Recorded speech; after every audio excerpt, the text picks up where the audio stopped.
श्री हरि का वध करने में असफल मधु तथा कैटभ अपनी गुफा में लौट आते हैं।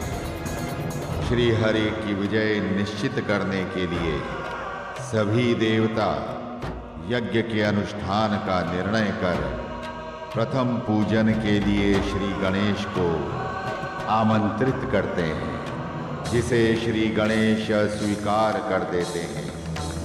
भगवान शिव की अनुपस्थिति से देवी पार्वती भी चिंतित होती हैं। श्री हरि भगवान शिव से भेंट करने के लिए गंधर्व वेश धारण करते हैं।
सब कुछ जान के भोले बनते, जय हो भोलेनाथ,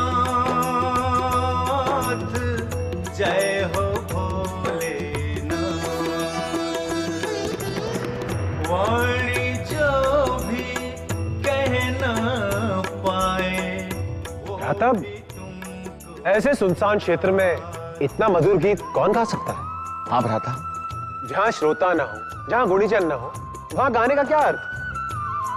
भ्राता, हो सकता है उसने विष्णु को कहीं देखा है।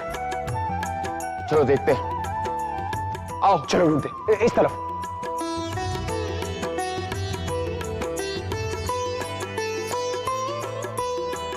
नभ जल थल में तुम ही तुम हो, तुम ही सब में समाए। है सबको ही खोज तुम्हारी, है सबको ही खोज तुम्हारी, पर कोई खोज न पाए, पर कोई खोज न पाए। पर संकट में देके दर्शन, रखते सिर पे हाथ,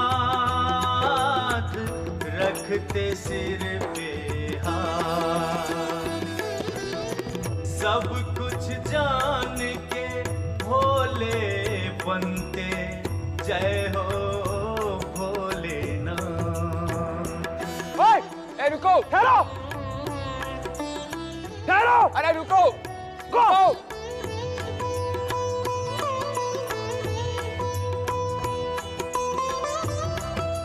रुको,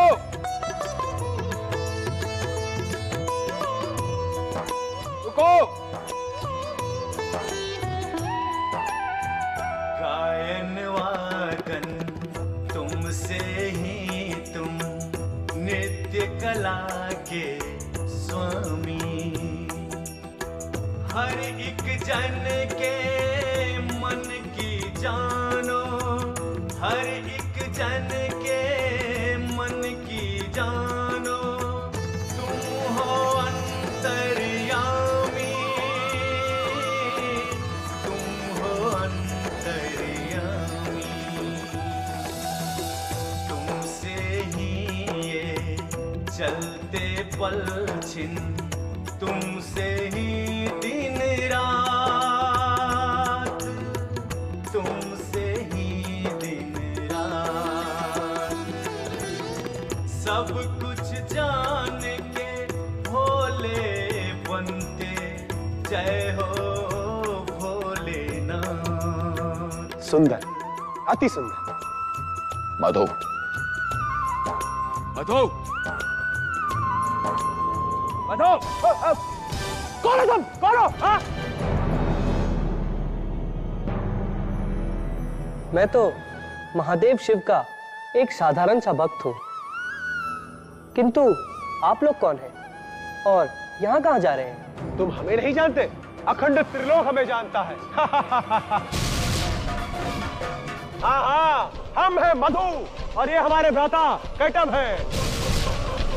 अखंड देवलोक हमारे नाम से कांपता है। तो बताएं, हम आपकी क्या सेवा कर सकते हैं? हमें बताओ वो विष्णु कहाँ है? किस विष्णु की बात कर रहे हैं आप लोग? कहीं आप भगवान विष्णु की बात तो नहीं कर रहे?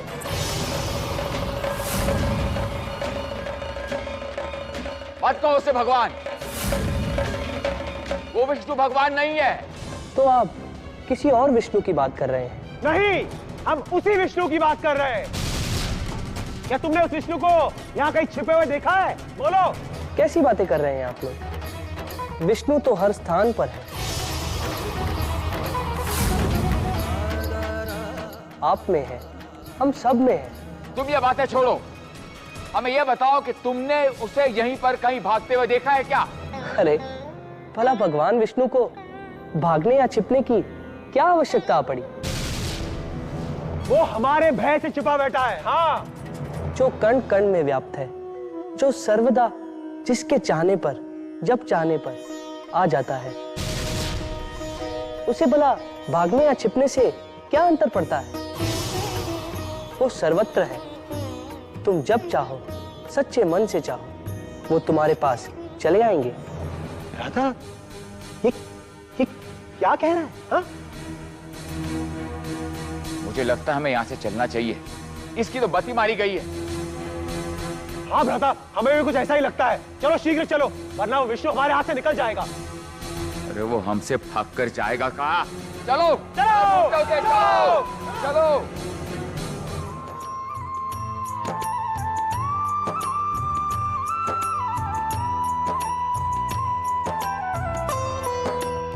इतना मधुर गीत गाने वाला कोई साधारण गायक नहीं हो सकता।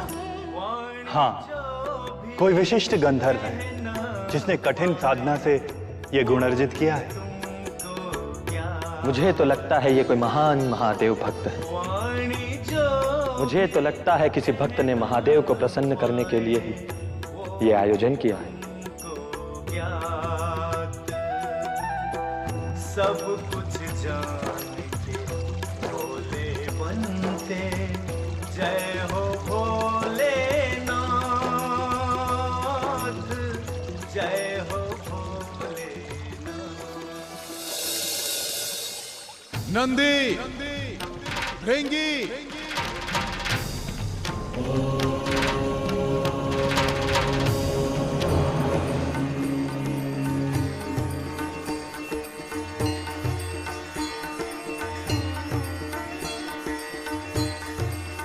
स्वामी, आश्चर्य हो रहा है।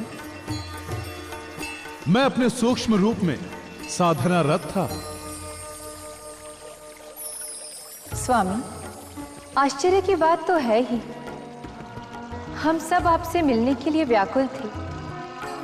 परंतु पिताश्री, आपने नंदी भृंगी को क्यों स्मरण किया? हाँ प्रभु, हमारे लिए क्या आदेश है? तुम शीघ्र ही निकुंभ और पुष्पदंत को यहाँ उपस्थित करो। जो आज्ञा प्रभु।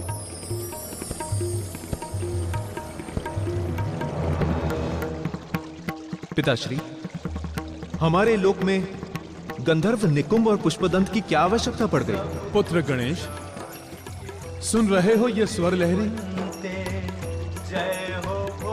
पता नहीं कौन गा रहा है इतना मधुर गीत। ऐसा लगता है जैसे कोई विलक्षण और प्रतिभाशाली गंधर्व हो। हम भी इस मधुर मोहक गीत का आनंद लेना चाहते हैं। हम भी इस गंधर्व का साक्षात्कार करना चाहते हैं। किंतु स्वामी, इस गंधर्व ने हमारी साधना भंग कर हमें यहां प्रकट होने पर विवश कर दिया। देवी,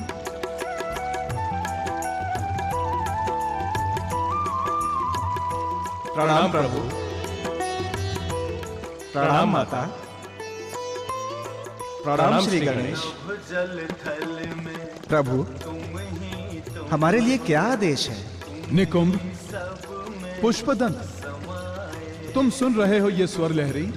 सबको ही खोज तुम्हारी है, सबको ही खोज। हाँ प्रभु, ये तो कोई विलक्षण और प्रवीण गंधर्व गायक है। हाँ, तुम इस गंधर्व को मेरे पास लेकर आओ।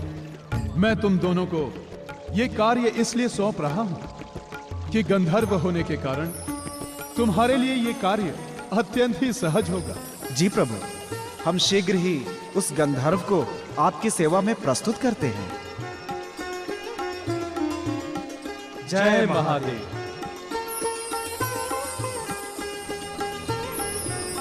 स्वामी, मैं ये नहीं। मैं आपका संकट समझ रहा हूं देवी, और मैं उसका निराकरण भी जानता हूं। मैं अपने सूक्ष्म रूप में होते हुए भी संकट के निराकरण में लगा हुआ था। परंतु पिताश्री। पुत्र गणेश, मैं तुम्हारी चिंता से अवगत हूं। वर्तमान में जो कुछ भी हो रहा है तुम्हारे लिए ही हो रहा है। गायन वादन तुमसे ही तुम, नित्य कला के स्वामी। हर एक जन के मन की जानो, सत्य का ज्ञान तुम ही हो, सत्य असत्य का ज्ञान तुम ही हो, ज्ञानेश्वर भी तुम हो। गंधर्वदेव, रुकिए गंधर्वदेव, रुकिए। गंधर्वदेव, रुकिए गंधर्वदेव। ये दोनों तो स्वयं शिवलोक के गंधर्व हैं। अंततः हमारी योजना सफल हुई देवाधिदेव। प्रणाम गंधर्वदेव। प्रणाम। आप तो विलक्षण हैं, अद्भुत गायक हैं। आपका गीत अति मधुर है। आप किस कुल के गंधर्व हैं? मैं तो श्री हरिकुल का गंधर्व हूँ। क्या कहा? श्री हरिकुल? आपका कुल भी विलक्षण है। हम शिवलोक के गंधर्व हैं। प्रभु, आपका गायन इतना मधुर है, इतना मधुर है कि स्वयं महादेव शिव ने आपका स्मरण किया है। अहो भाग्य, अहो भाग्य, हमारा जीवन तो धन्य हुआ। हम तो उन्हें ही प्रसन्न करने के लिए गा रहे हैं। आइए गंधर्व देव, आइए।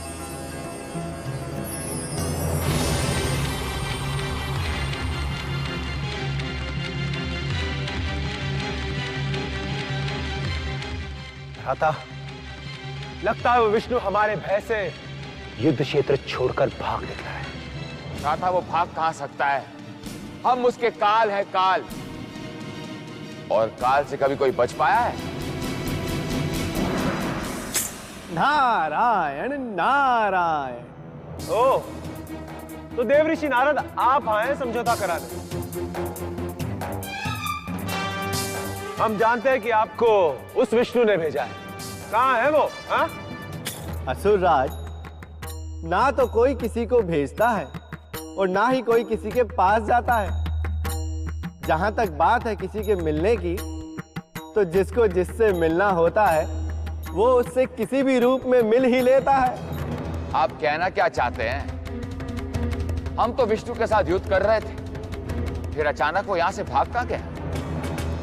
नारायण नारायण। असुरराज, ये आप क्या कह रहे हैं? अभी अभी तो आप श्री हरि से मिले थे। क्या? जिस गंधर्व से आप दोनों ने श्री हरि का पता पूछा था, पता है कौन थे वो? नारायण नारायण। असुरराज, आप दोनों उनको नहीं पहचान सके, किंतु मैंने पहचान लिया।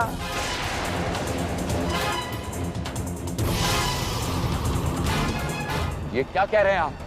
मैं सत्य कह रहा हूं असुरराज, और मैंने अभी अभी उन्हें कैलाश की ओर जाते देखा है। नारायण नारायण। यदि ये बात है भ्राता, तो विष्णु हमारे हाथ से नहीं बच सकता। चलो उस तरफ।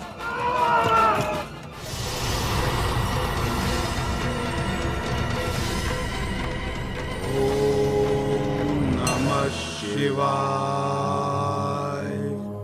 ओम नमः शिवाय। ठहरो भ्राता। भ्राता, आगे कैलाश क्षेत्र है, उस तरफ जाना उचित नहीं है। क्यों?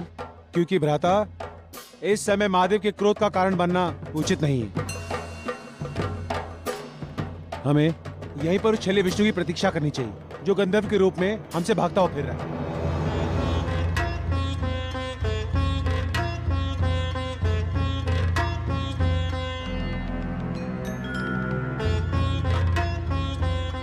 किसे ढूंढ रहे हो तुम लोग?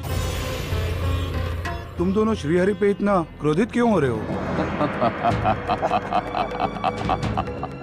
पर तुम दोनों हो कौन?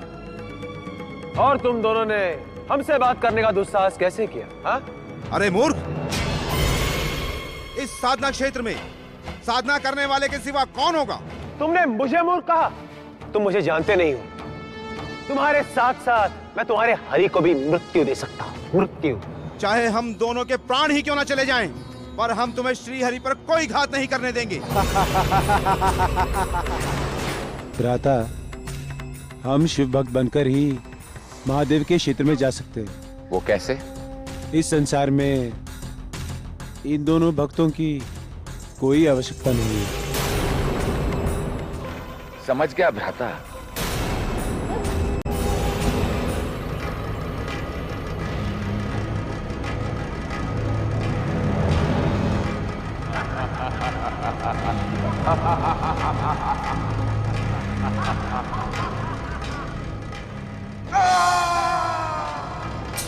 देवी, हमने उस अद्भुत गंधर्व गायक को बुलवाया है। उससे मिले बिना हम कोई कार्य नहीं कर सकते। पिताश्री, ऐसा कौन सा विलक्षण गायक है जिसने आपकी साधना भी भंग की और आपको समक्ष प्रकट होने के लिए बाध्य कर दिया? उस गायक के विषय में सोचकर हम भी कुछ विशेष अनुभव कर रहे हैं पुत्र। हाँ स्वामी, मैं भी उस गायक के विषय में पहली बार सुन रही हूँ, जिसकी आप इतनी अधीरता से प्रतीक्षा कर रहे हैं। हर कार्य के पीछे कोई ना कोई कारण होता है।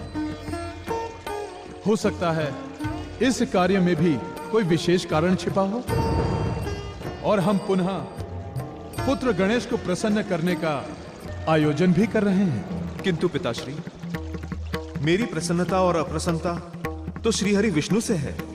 उस गायक से हमारी प्रसन्नता अप्रसन्नता का क्या संबंध है?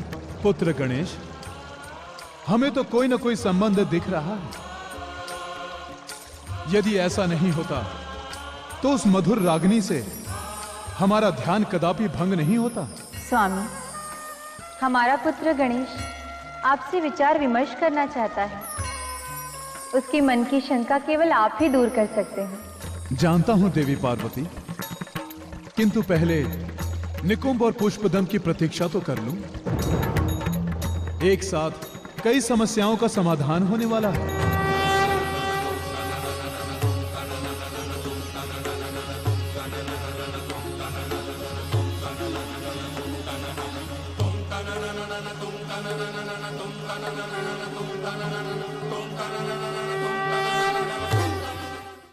आप कुछ समय विश्राम कर लीजिए। मार्ग चाहे कितना ही कठिन हो और लक्ष्य चाहे कितना ही दूर, हमें इससे कोई अंतर नहीं पड़ता। हम तो केवल भ्रमण ही करते रहते हैं। अब तो कैलाश चलकर ही विश्राम करेंगे। हर हर बम बम, हर हर बम बम।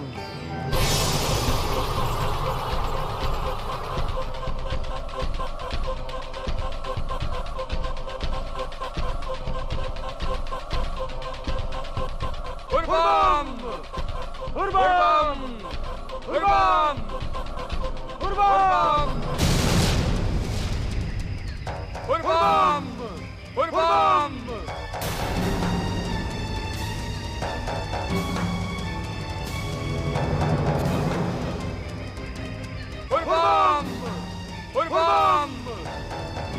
हो न हो ये दोनों छद्म रूप में कोई असुर है। ठहरो।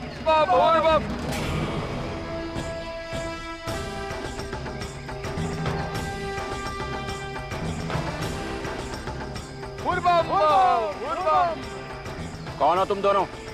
महादेव के भक्त हैं हम, दिखता नहीं है?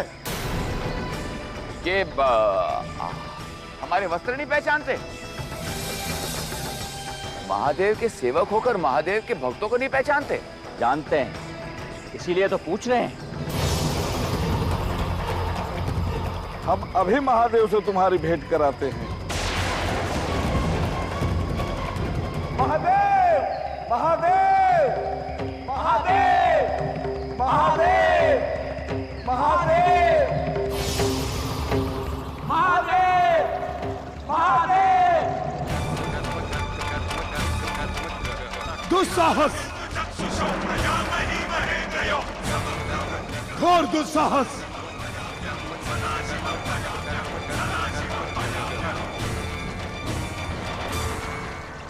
क्या हुआ स्वामी? कौन कर रहा है दुस्साहस? जिन्हें स्वयंभू होने का भ्रम होता है वही दुस्साहस करते हैं देवी। देखिए इन्हें।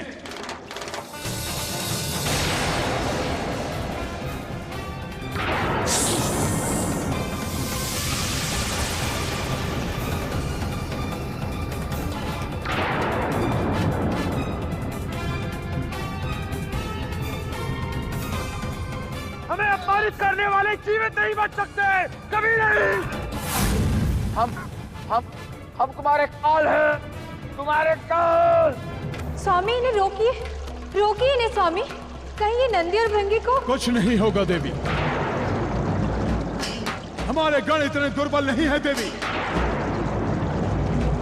हर हर महादेव! हर हर महादेव!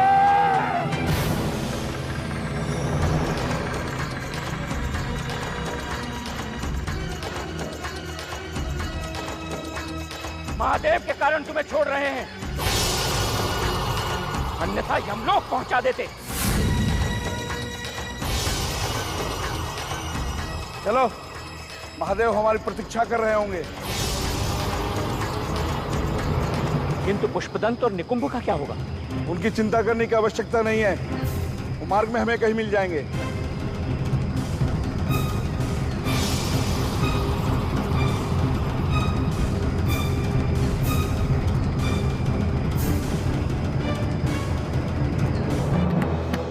स्वामी, मुझे तो चिंता हो रही है, कहीं वो दोनों नंदी और भृंगी को। नहीं देवी, नंदी और भृंगी प्रत्येक स्थिति में अपनी सुरक्षा कर सकते हैं। देवी, वे सुरक्षित वापस भी आ रहे हैं। तो क्या उनका कार्य पूर्ण हो गया? ये भी स्पष्ट हो जाएगा देवी।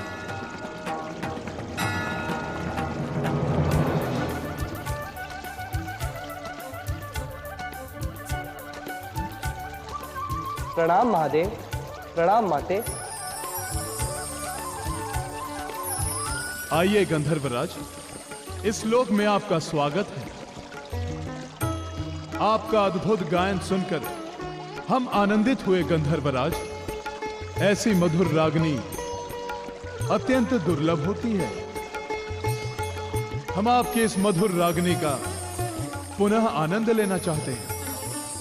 आपके दर्शन पाकर जो आनंद प्राप्त होता है वो इन गायन में कहां प्रभु?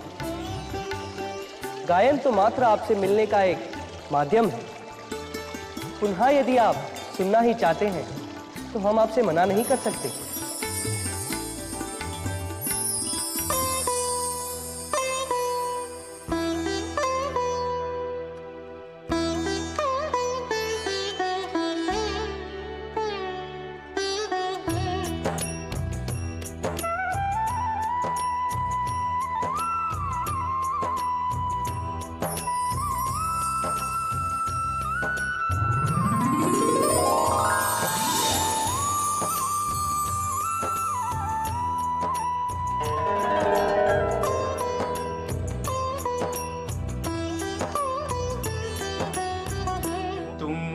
स्वयंभू हे शिव शंभु सर्वेश्वर भी तुम हो।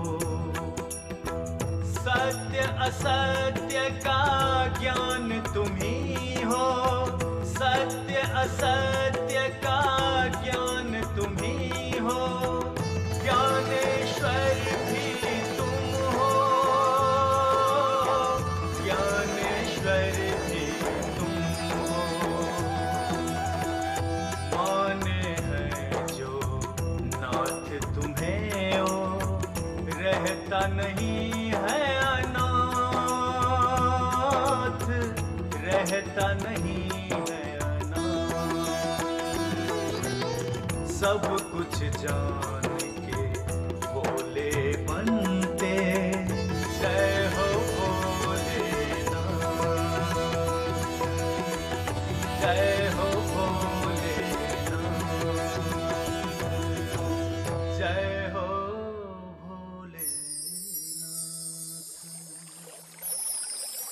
अति मधुर, अति सुखद। गंधर्वराज, आप तो विलक्षण प्रतिभा के धनी हैं। ये गायन विद्या कहाँ से सीखी आपने?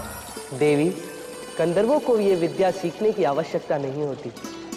उन्हें तो ये अपनी परंपरा के अनुसार स्वतः ही मिल जाती है। ये तो स्पष्ट है कि गंधर्वों को विद्या सीखनी नहीं पड़ती, परंतु आपको गंधर्व रूप क्यों धारण करना पड़ा? कौन सा रूप महादेव? आप किसी भी रूप में श्री हरि ही हैं।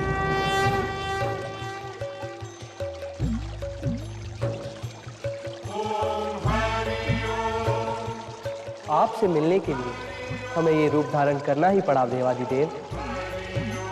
संपूर्ण सृष्टि में आपको ढूंढने के पश्चात हमने ये विचार किया कि इस त्रिलोक में आपसे बड़ा कला का पारखी और कोई नहीं। तो हमने सोचा क्यों ना हम आपसे गायन विद्या के माध्यम से ही मिले। हम भी आपके इस अद्भुत रूप का दर्शन करना चाहते थे श्री हरि। अब आप अपने मूल्य रूप में आ जाएं। पुनः बताएं, हम आपकी क्या सेवा कर सकते हैं?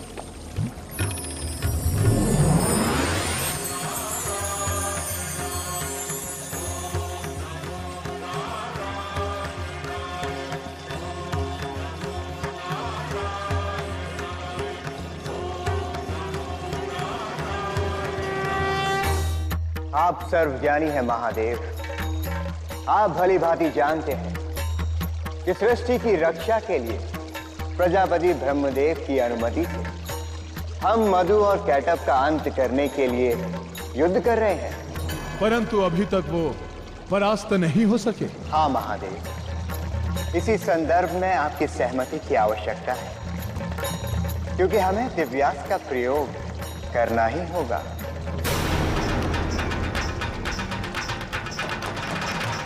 नहीं श्रीहरि, ऐसा मत कीजिए।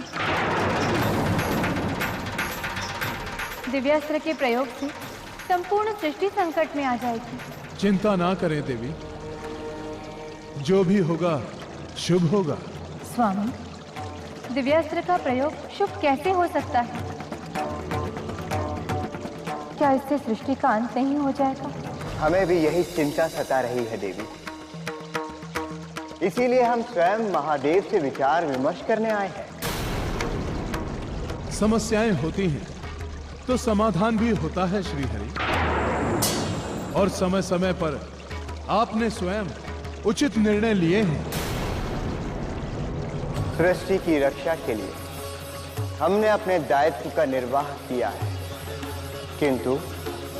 किंतु मधु और कैटअप आपकी चिंता का कारण बने हुए हैं। हाँ महादेव, जबकि वो मुझसे ही जन्मे हुए हैं। परंतु वे अपने योग बल से कई सिद्धियां प्राप्त कर चुके हैं और उनका मनोबल इतना बढ़ गया है कि वो स्वयं को ही संसार का स्वामी मानने लगे हैं। ये तो विडंबना ही है कि वो श्रीहरि से जन्मे और इन्हीं के शत्रु बन गए। वे दोनों संसार के शत्रु हैं। आज से नहीं, आरंभ से ही उस समय प्रजापति सृजन कार्य में लगे थे। परम पिता ब्रह्म से ही समस्त सृष्टि की उत्पत्ति हुई। उन्हीं के दिव्य अंश से समस्त देवताओं का आविर्भाव हुआ। चर अचर जीव जंतु पादप तथा समस्त प्राणियों की उत्पत्ति परम पिता ब्रह्म से ही हुई और परम पिता के दिव्य अंश से ही सृष्टि की रचना हुई।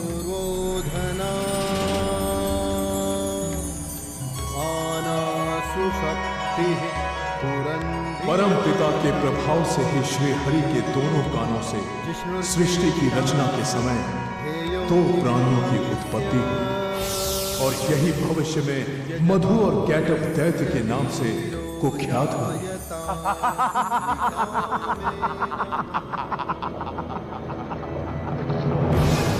ये सृष्टि हमारी है ये सृष्टि। पूरा त्रिलोक हमारा साम्राज्य है। सब हमारे सामने नतमस्तक होंगे। चलो भ्राता, अपना विजय अभियान प्रारंभ करें।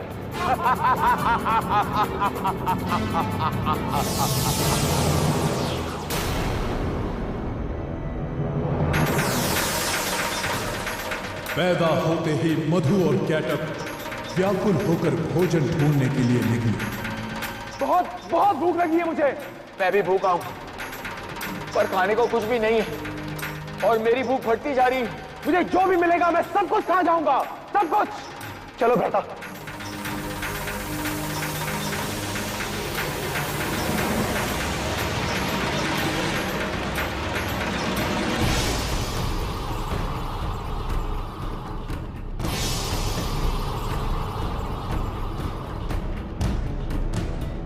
और इस प्रकार मधु कैटभ नाम के ये असुर सृष्टिकर्ता प्रजापति ब्रह्म का अंत करने के लिए दौड़ पड़े।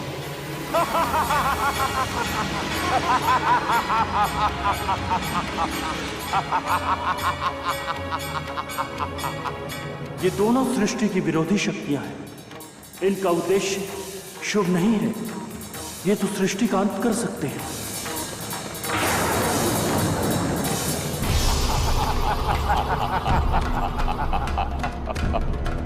तो तुम हो जिसने सृष्टि की रचना की है। यदि ये सृष्टि की रचना कर सकते हैं तो इसका अंत भी कर सकते हैं।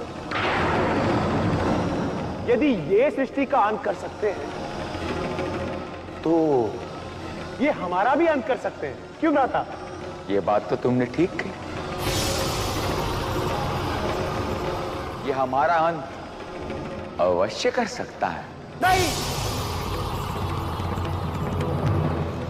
ऐसा नहीं होगा।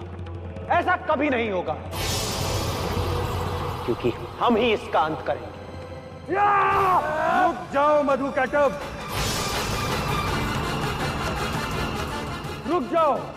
मधु और कैटभ के आगे बढ़ने पर प्रजापति ब्रह्मा व्यग्र हुए और वे अपनी रक्षा का उपाय ढूंढने लगे। तत्काल कोई समाधान न पाकर उन्होंने श्री हरि की पुकार की। स्वामी, क्या मधु और कैटभ प्रजापति को ही अपना आहार बनाना चाहते थे? हाँ देवी, मधु और कैटभ उत्पत्ति के समय से ही अत्याचारी थे। इस प्रसंग को सुनकर मुझे घोर आश्चर्य हो रहा है और उन दोनों के प्रति आक्रोश। तपश्चात क्या हुआ स्वामी? क्या सृष्टिकर्ता? नहीं देवी, भक्षक से रक्षक सदैव बड़ा होता है, क्योंकि अशुभ उद्देश्य की महत्वाकांक्षा कदापि पूरी नहीं होती। प्रजापति की पुकार व्यर्थ नहीं गई। हाँ, ये युद्ध भी उसी समय से चल रहा है महादेव। इसी संदर्भ में हम आपसे विचार विमर्श करना चाहते हैं। श्री हरि, तो क्या आप मधु और कैटभ के अंत के लिए दिव्यास्त्र का प्रयोग करना चाहते हैं? हम विवश हैं महादेव, और इसी की अनुमति के लिए हम आपके पास आए हैं। किंतु श्री हरि, आप तो जानते ही हैं कि दिव्यास्त्र के प्रयोग से उनका अंत तो होगा ही। उनके अंत के साथ साथ समस्त सृष्टि का भी अंत हो जाएगा। हम भी इसी धर्म संकट में हैं महादेव। हमें ऐसी स्थिति में क्या करना चाहिए? श्री हरि, मधु और कैटब ने वर्षों साधना करके कई सारी शक्तियां अर्जित की हैं। कैसी शक्तियां स्वामी? कठोर तप और साधना की शक्तियां देवी पार्वती। हमें इनकी शक्ति पर कोई संदेह नहीं और ना ही हम इनकी शक्तियों से भयभीत हैं। हम तो इनके विनाश का उपाय जानना चाहते हैं। अब तक इनका विनाश हो गया होता श्री हरि। ये संघर्ष इतने समय तक कदापि नहीं चलता। ये कैसे संभव होता? क्या आप किसी और युद्ध नीति की बात कर रहे हैं? क्या हमें इन पर सुदर्शन चक्र का प्रयोग करना चाहिए? क्या हमें इनके विनाश हेतु ब्रह्मास्त्र चलाना चाहिए या किसी अन्य विशेष अस्त्र शस्त्र का प्रयोग करना चाहिए? नहीं श्री हरि, इतने भयानक अस्त्र शस्त्रों के प्रयोग की कोई आवश्यकता नहीं है। यदि आपको असुरों से इस संसार के रक्षा की दायित्व का निर्वाह करना है तो आपको एक विशिष्ट अनुष्ठान करना चाहिए था। महादेव, आप किस विशिष्ट अनुष्ठान की बात कर रहे हैं? सर्वप्रथम आपको विनायक गणेश की आराधना करके उन्हें प्रसन्न करना चाहिए।